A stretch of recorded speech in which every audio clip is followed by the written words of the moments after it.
Good. All right, so what we're going to do is go through the initial steps that we need to take care of to remove the Bafang motor out of the bike. The number one first step is let's get the battery off of the mount. So here we have the battery already off.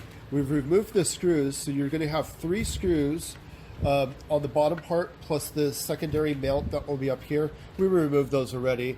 So go ahead and pull this black cover off just like this, and you'll see the wiring underneath. What you're going to do from that point though is we do not need to include this piece here with the motor. We just need to unplug the harness at this point here. Our next step from there is we need to remove the crank arms. I have already loosened this left hand crank arm off, but we'll show on the right hand crank arm what not to do.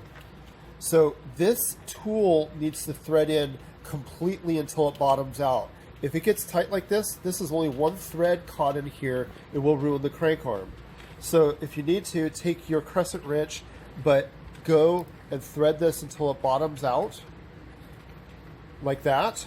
And now you can use the remover to remove the crank.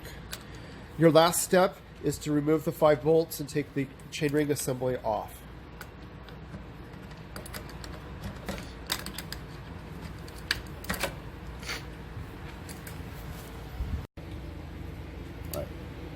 Okay, so we're going to start on the left-hand side of the bike now, and we got to take this beauty ring off of here.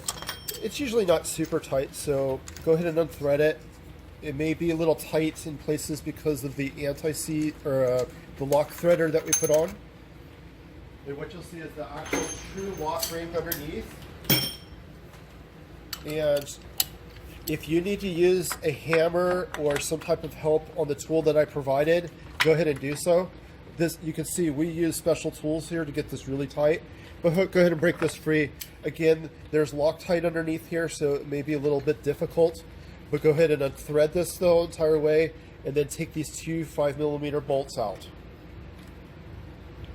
Okay, our next steps are to undo the wheel speed sensor wire. So you're just going to unthread this keeper, and then this unplugs here. And you can see how we have this wrapped around so it doesn't get caught. So go ahead and unthread this. And now we're going to move to the other side of the bike.